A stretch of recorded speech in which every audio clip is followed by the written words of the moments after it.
I don't know if it's because the Leafs have been hot to start the year. I don't know if it's because the baseball playoffs have been incredible. I don't know if it's because I've actually been a little bit more into college football this season, just a little bit more of a dalliance, even more general. Because last year I was just all in on the Huskies, and now the Huskies kind of just mid. So who's your team this year? No, or the you Huskies just kind of always, okay? yeah, I didn't know yeah. if you were like freelancing No. I just behind mean another that team. I'm not as invested in just watching their game anymore. Like last year, it was one of the most fun rides I ever had. But either way, this NBA season has sort of crept up on me a little bit more, where it just went, oh, right, okay, it's next week. Oh, right, okay, it's actually today.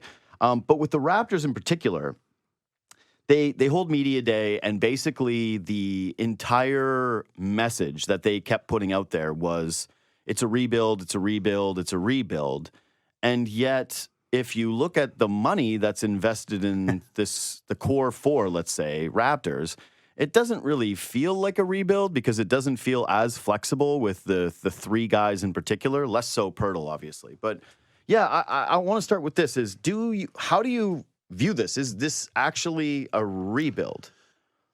So you're right. It's $116 million committed to those four guys next year. So Scottie Barnes, Immanuel Quickley, RJ Barrett, Jakob Pirtle. Even with a rising cap, that's $116 million committed to four guys that if those are 4-year starters, you're probably like a high 30s win team if everything clicks. And your fifth starter, who I presume will be Grady Dick, also clicks. Like that's not a 50 win starting five. That's maybe a 40 win starting five. So that's a tough point to come from. And there's an inflexibility that comes with that. Although every one of the contracts is tradable, whatever. To your question, it is a rebuild in the sense that they are not prioritizing the wins and losses. You look at the pieces around those four on the roster. Barnes, Quickley, and Barrett are young, even young for guys who are already on their second deals. But the fact that they are on their second deals, it means that you are rebuilding with an expedited timeline. You don't have the ability to do a 4 or 5 year trip into the lottery and things like that because your guys are already on their second deals. They're already getting expensive, which can be fine if you hit on every rookie and they're cheap. Whatever. Like if Grady Dick's great, Jacoby Walter's great, Jamal Shedd's great, Cooper Flagg you get, and he's great. Like you're fine cap wise there. That scenario works out just fine. Yeah. Where they finish with the 8th worst record and get Cooper Flagg. Yeah, it's a great scenario. Yeah. But where the expedited timeline comes in is that these guys are already expensive. And as we know, look, Scottie Barnes might be happy as a clam in Toronto, but once a guy signs that rookie scale max extension, and once that kicks in, which is next year for him, that's when the clock starts on. You gotta win with this guy. Otherwise, you start to deal with the is he happy here? Does he want to leave? That kind of stuff. Not suggesting that's going to happen with Scottie anytime soon, but that's the reality when you have a star player on their second deal. That's the timeline you have to win under. You have to start getting it done. So I do think they're rebuilding. I think they mean it and they're committed to it. I don't think they're going to do what they did a couple years ago and turn around and trade draft equity to be a little bit better if they're on pace to win 40 games. But they have to do it quickly. That's the reality of the fact that their three best players are already going to be, Barnes not until next year, but they're all already getting, full boat. You've paid for the development that you expect to come now. So have to nail these next 1 or 2 off seasons and have to, again, you're not going to have 4 or 5 years in the lottery because if you do, you've squandered the primes of Quickley and then Barrett's a free agent again. And then who knows what happens with Barnes. So you've got maybe 2 years here to dip down before expectations come back around. Well, that's why, to me, the story of the season is very clear. The story of the season is finding out whether or not your core 5 guys that you have here, and I am including Pirtle in that, just given that he's making $20 million. And if you look at the landscape in terms of trying to trade him, I'm not exactly sure what that is today or what that looks like. And that would be a pretty big capitulation that, hey, maybe it doesn't work. But I think you're trying to find out, maybe I'll exclude him and put the other guys. And then that includes Grady Dick. Yeah. Is trying to find out if they're a core worth building around. Regardless of the wins and losses, I shouldn't say regardless. There's obviously a point where you go, you actually have to win some games. That's going to be a part of this. But that basically this season, the way that they're putting out rebuild is 2024-25 is a fact-finding mission to see if those 4 guys can take that small sample set of great numbers that they have together and blow it out into a full season and say, okay, at least we've got the right pieces here. What else are we doing around the fringes to improve the roster around them? And there's two ways that could go. There's two ways it could go if things go well. And one is like Scottie's all NBA, Quickley gets borderline all-star, Grady looks good. And then you're like, okay, then we have to hit on, if one of Shed or Mobo or Walter hit and we hit one pick, then we're in good shape. Yeah. The other one, and this is maybe the slightly more likely good scenario, is hey, things are really, really good, but what this core needs is one guy at the top. And everyone's like, RJ doesn't look like a number 2, he looks like a number 3. Quickley doesn't look like a number 3, he looks like a number 4, and so on down the chain. And then that's the hardest piece to find, right? So, can I tell you something? Yeah. That's actually the scenario that I see with the roster right now. Yeah, and like that can still be good. It's better to have all those guys and things click and look good. But yeah, you're not, it's really hard to take the jump to 55, 60 win teams that the like Kyle DeMar era Raptors did, which was, year over year progression and tweaking at the margins, and Kyle being, a borderline all NBA guy every single year. Like that is not usually what happens if that's, where your core tops out as. I just think that's still the most likely scenario for this team to return to championship contention, because that's what I hope for, right? It's fine to watch younger players try and develop and go through the growing pains, but ultimately, if you're going to capture the imagination and the attention of the entire country and reinvigorate the fan base back to where it was in 2019 or 2020 for that matter, 2021, you've got to be a real team. You got to be a real contender. And so to me, it's like you're trying to find out what you have with this core so that you can either continue to accumulate assets and wait for what I think is going to be the Ujiri model moving forward, which is you're not signing free agents ever, and you're probably not bottoming out in the draft and getting a Cooper Flag type player.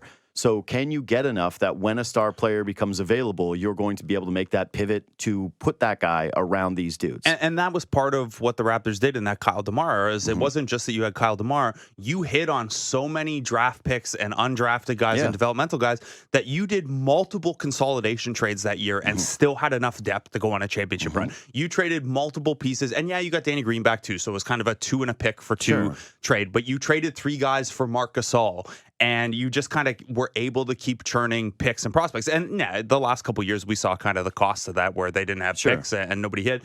But that is part of this. And that's part of why in a developmental year, like it's not just about, hey, can Scottie and IQ build some chemistry together? That's really important. But it's also like, can a couple of these end of roster guys get good enough that at least they have like DeLon Wright, Jakob Poeltl level trade value? Because if a star becomes available, let's say this is obviously the loon shot scenario. Let's say Giannis wants out, right? Milwaukee's core is too young or something like that. You need to have multiple pieces to make the salary math work. You need to have multiple players to make it worthwhile for Milwaukee if they reach that. And you have to have pick equity that beats other teams. So the Raptors now, for the first time in forever, actually have a slight pick surplus. So they could deal 5 picks in a trade and things like that, but you still have to have a couple interesting prospects, a couple contracts to make it work. They were, if you looked at where things stood last year prior to the trades, they didn't have, even if Giannis had said, I would like to be traded and I would like to be traded to Toronto, they didn't have the stuff to make it work, really. So you have to, build 1 through, maybe not 1 through 18, but like 1 through 12 on your roster and be smart with the draft picks and stuff like that, because that you're right. They're not going to clear the books. Even with the cap rising, if you have 116 million committed to those guys, you're not clearing the books to sign a max free agent. Nobody reaches free agency as a max free agent anyway. Look at everyone signed an extension yesterday, basically. That's not happening. And if they were, they're not going to be doing it here. They're going to be doing it in Miami. Yeah, and like, the interesting guys are RFA guys anyway, who then you're probably going to get matched on anyway. So it's just like the reality is, with the exception of every time Kevin Durant becomes a free agent, like teams generally are not building through free agency anymore. That's where you use your mid-level, or if you're Indiana and you're a lower market team, you sign a Bruce Brown type, things like that. But teams build through trade, and that's why you have to hit on all these marginal things. So that's why, again, you're back to what I'm saying. The story of the season is finding out what you have with this core. What do you need to see from them to make you feel confident that they are the guys? Yeah, I mean, I think Quickley's the guy who I have eyes on the most because I think RJ was better after he came over to Toronto last year, but like I think RJ is RJ. He's going to be. That's real great analysis by me, but no, you know but what I'm saying. like he's young, but he's also like in year 5 or 6 now. Yeah. Like we know who RJ Barrett is.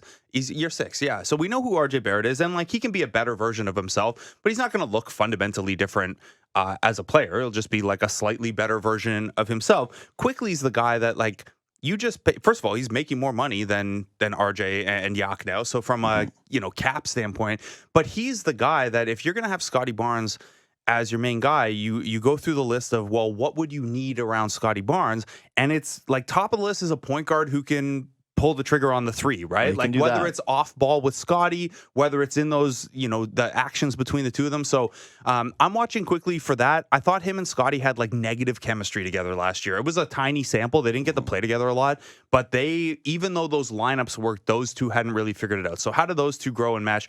And then honestly with Quickley, part of the reason I was excited when they got him, and I don't know if you remember, but before the trade, he was like one of the guys I had identified. Like this is a guy you should target if you want to pay him $175 million though.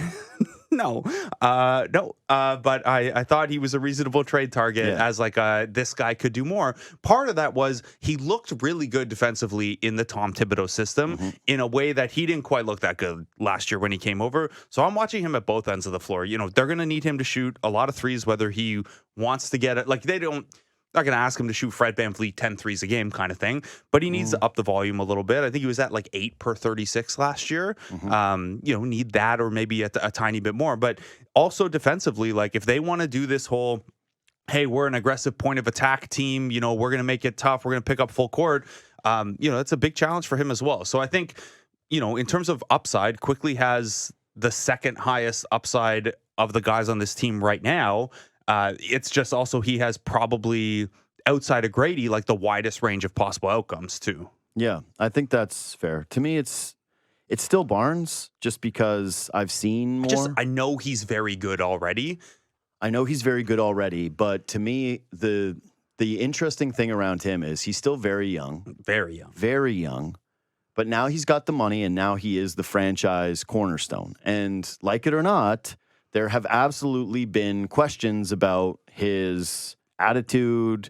I don't like going so far as to say like character because that's obviously a bit too far. That's more personal. Yeah, exactly. But just his little maturity. Stuff like the preseason game against the Celtics where he goes on tilt a little bit, right? Doesn't like he gets a call, leaves Derek White open for a 3, nails a guy with an illegal screen the other way. Like good, maturity stuff. Good, you're competitive, but like let's die, and then chirping at Yak a little bit after. But like stuff that happens on every team over the course of 82, but little stuff like that. Well, I think it's for me the biggest examples are one that he clearly didn't mesh with the veteran players that were here before him, and whatever. I'm not involved in that, and I don't know enough about it that I can like pick a side. Yeah. But I will say that the other guys were coming off of championship pedigree and seemed to have pretty much unanimously the type of work ethic that you hope from a team. Well, it's also like you hear Scottie talk about like his growth as a leader now, like in training camp, it came up a couple times, and how he talks about Fred VanVleet now as a leader versus what it seemed like from the outside then is like maybe with the benefit of time and hindsight, you understand that like why that leadership style was that way or why that leadership component was that way. Yeah, and like I don't want to make this seem like I'm going to be watching Scottie Barnes every single game if he ever has one of those emotional moments and going like, oh well, this is I was validated. No, you want a guy to care. Yeah, of course. There have been moments with him like the walking off the floor early and then basically burying his coach after getting to sleep on it.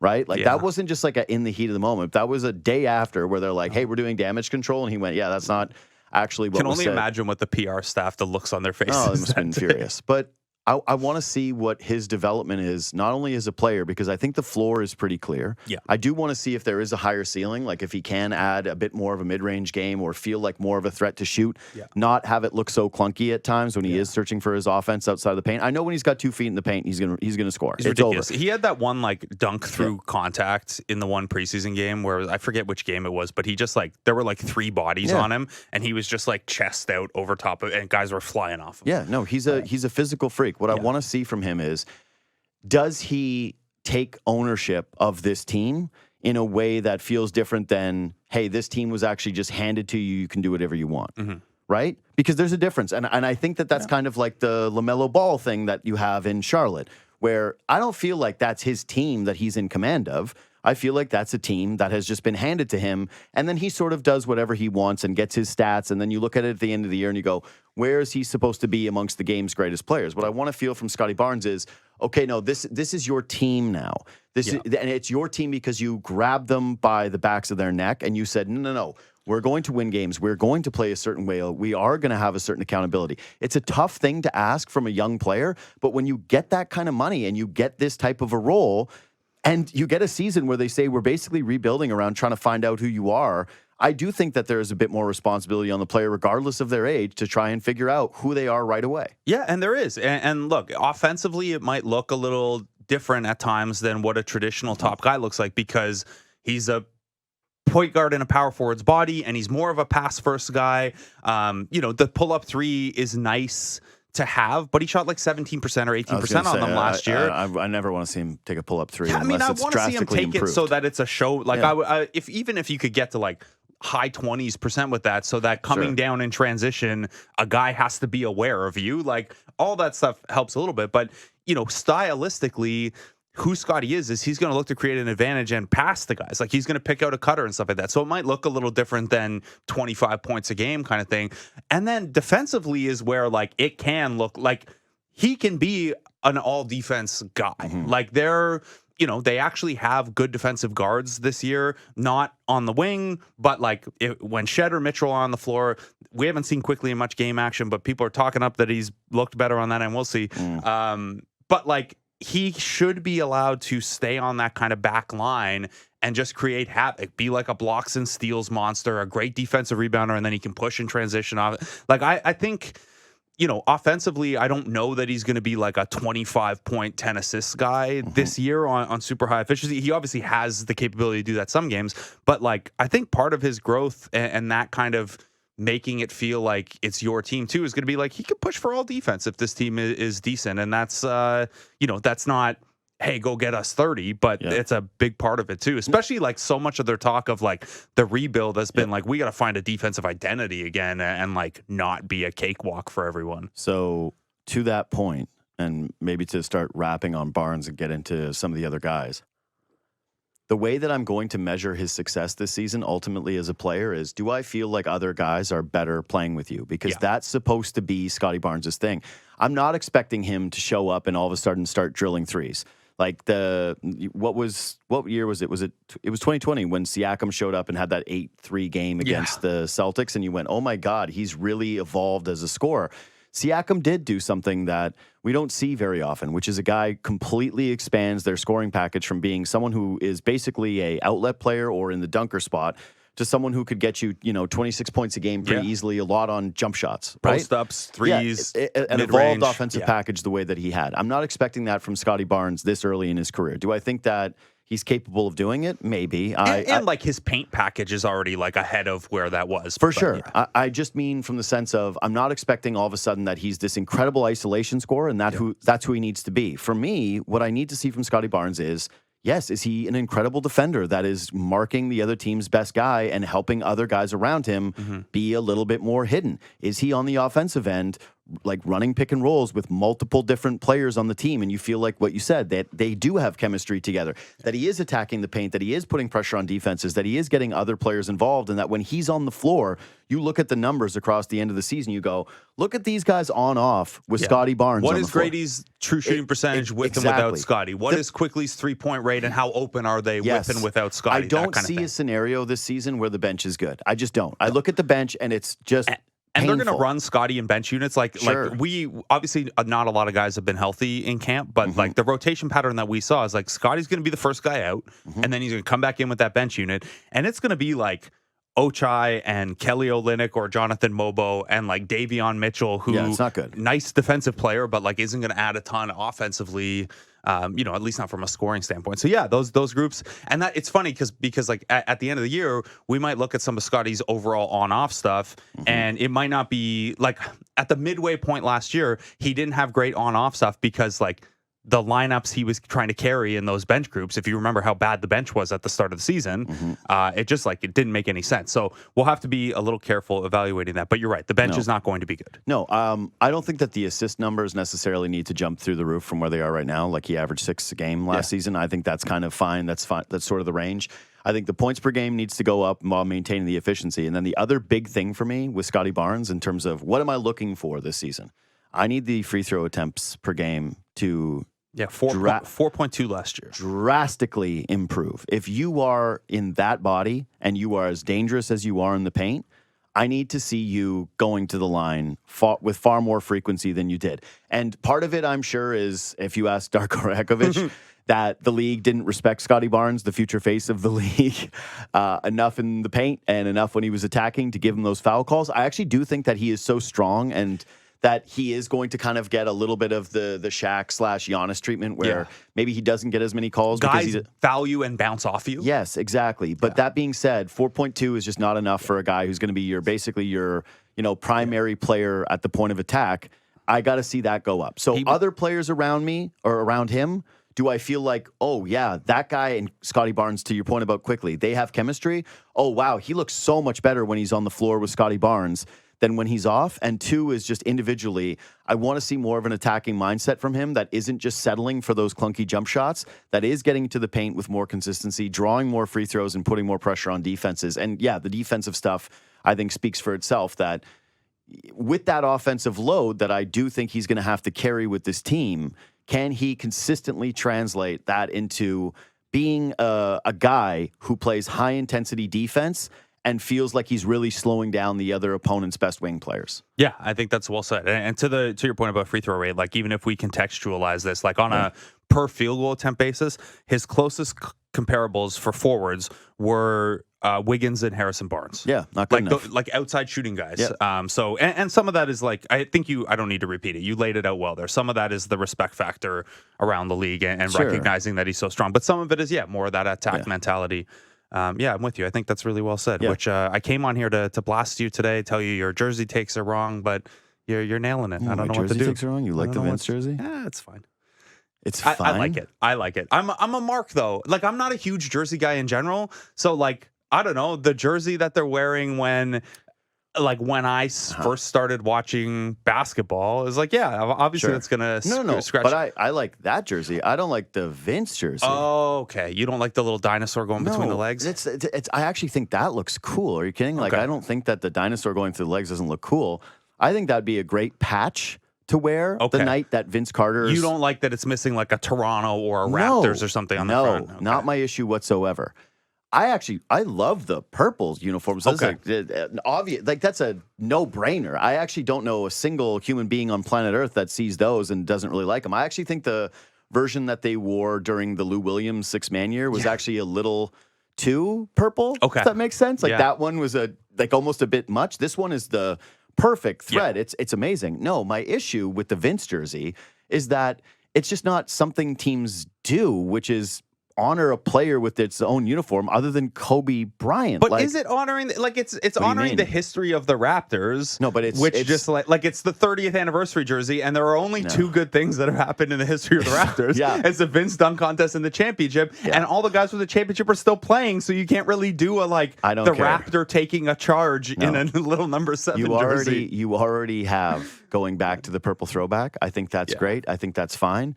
My issue with the Vince thing is, it's funny because this is anecdotal evidence, but it seems to me anyways that the people who love the Vince jersey the most are people who were basically not walking the earth while he played basketball games.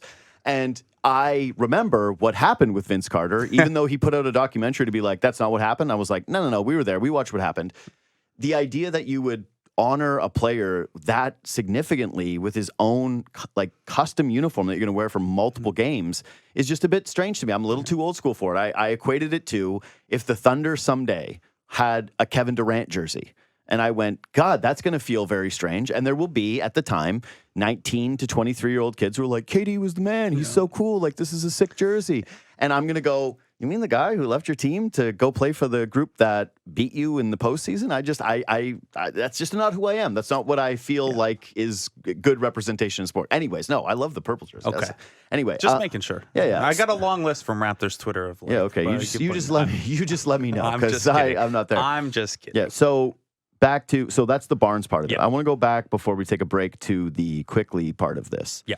Because to me, he is actually the embodiment of the disconnect, in my opinion, between the realistic expectations and the fan expectations. Like you look at the win total right now for the Raptors, and it's either 29.5 or 30.5, depending on the book. I think I wrote it down somewhere. I think that's the 5th worst in the NBA.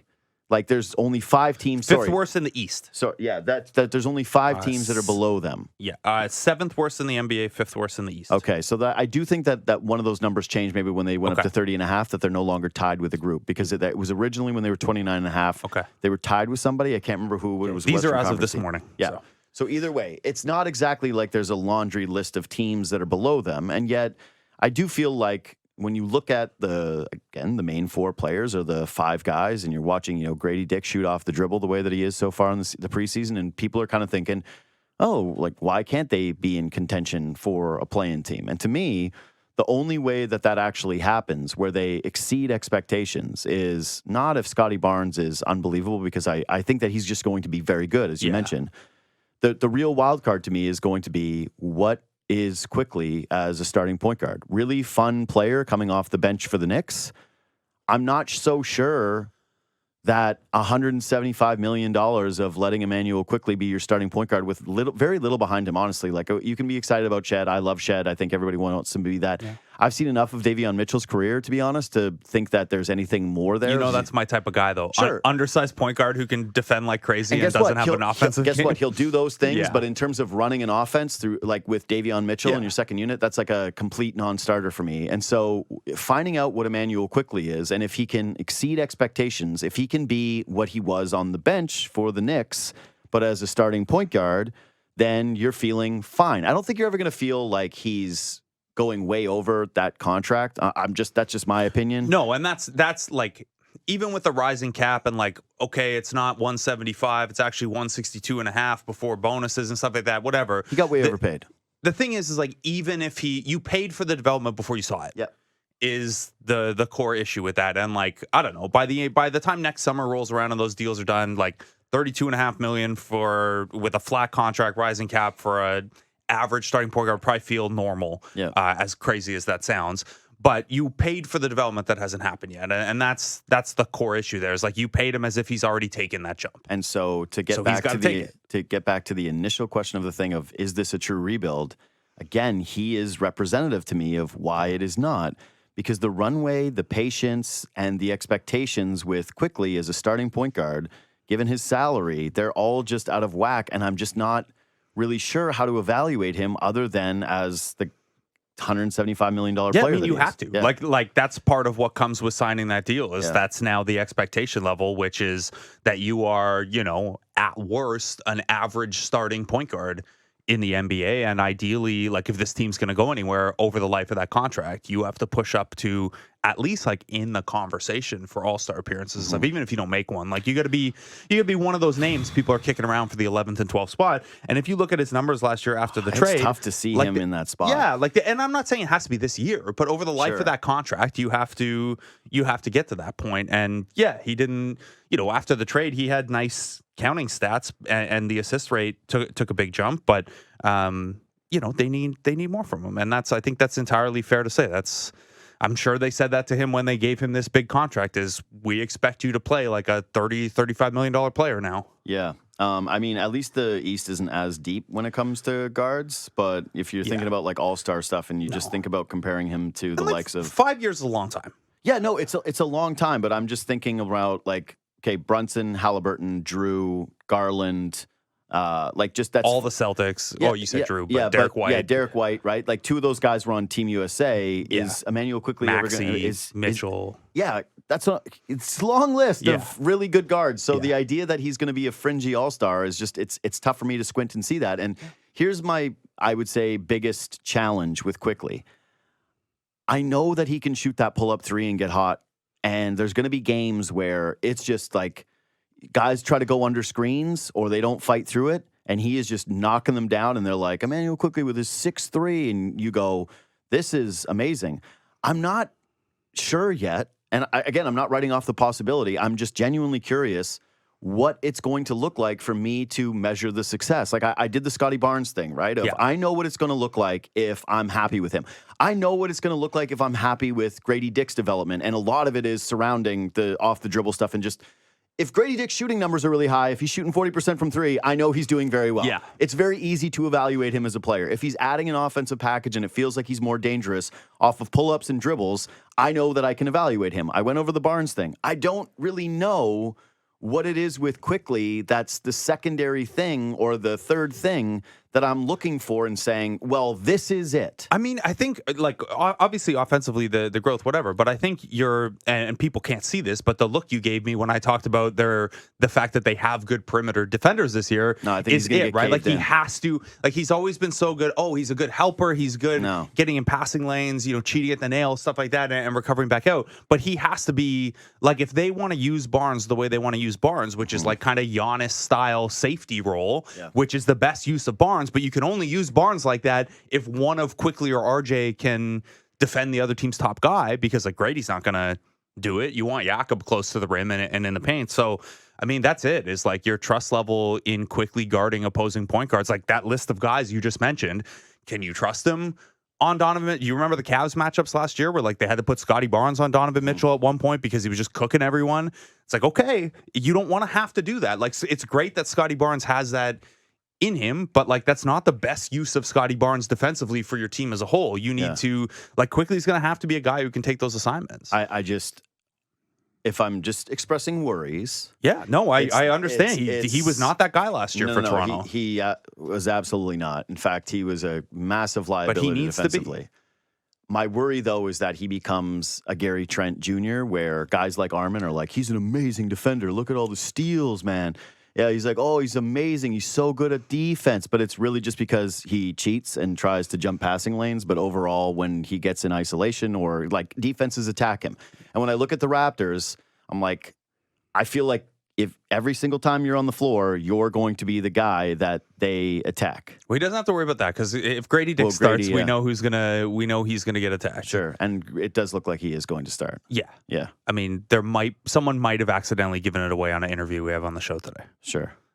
Okay. I thought that was kind of the working assumption. Yeah, but like because everyone's been injured and like they won't officially say it. Okay. Yeah. They want it to be a very exciting thing. Sure. Okay. 5:45 p.m. on the night of the opener. Do you remember when you wrote that article about Fred VanVleet inside and the finishing numbers at the rim and how it was one of the like kind of limiting things about him? He was a bottom 10 finisher. Yeah, and so as much as you love Fred's game, you got to call it out. Hey, this is the area that keeps him from being one of the elite players because the pull-up threes are incredible and his defense was much better. And the way I feel about Quickley is going to be, hey, you better be able to score at the rim.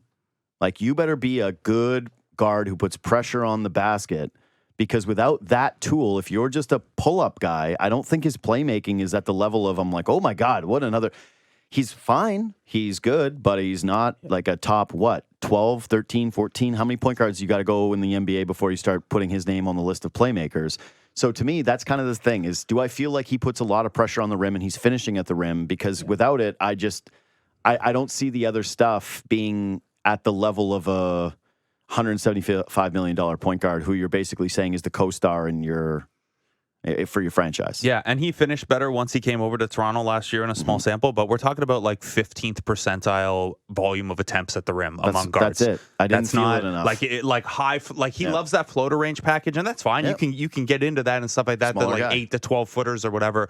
But yeah, you got to have that pressure on the rim, or you just have to take like a huge leap as a passer. Well, and also the way that the league has started to be officiated during last season. Ooh, yeah, that's and so I was on a call last week, like a Zoom call with Monty McCutcheon, and they were going over the points of emphasis for this year, and they were very clear that what we saw at the end of last year is supposed to be the standard. Like they pushed back. They were like, we didn't change the rules or anything. We just we're trying to remind people this is how the game is supposed to be called. So, which is nice nice defensively. Like I like it. Yeah, of course, man. We all had the night where Karl Anthony Towns was stat chasing and going for 1 billion points against Charlotte, and we were watching it, and he gets benched.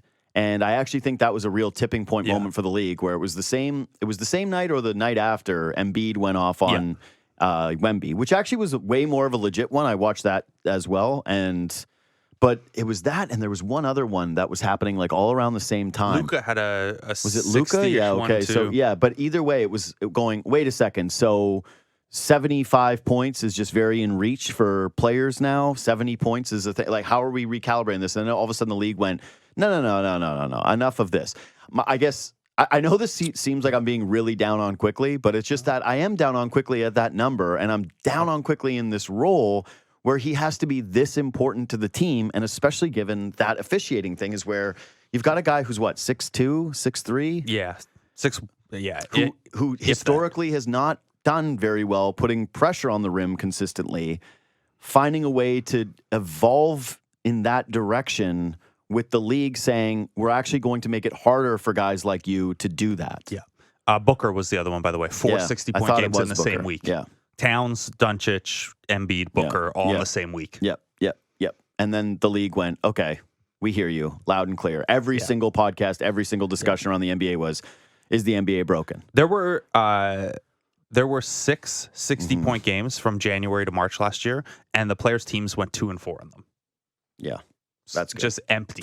Empty. That's horrific. Like Towns doing that in a loss to Charlotte. Oh, I thought that they won. No, Towns they pulled it out. No, that was the big thing. Right. Yeah, they lost. Like, that's where the criticism was like the Wolves lost to and they didn't just lose; they lost to Charlotte. Yeah, I know. It was bad. Yeah, and Charlotte's guys, by the way, weren't exactly going, we got to take advantage of them and play. Your boy Mark Williams just going off it was against just Karl them Anthony saying, Towns. we are so down to play in this NBA All-Star game with you.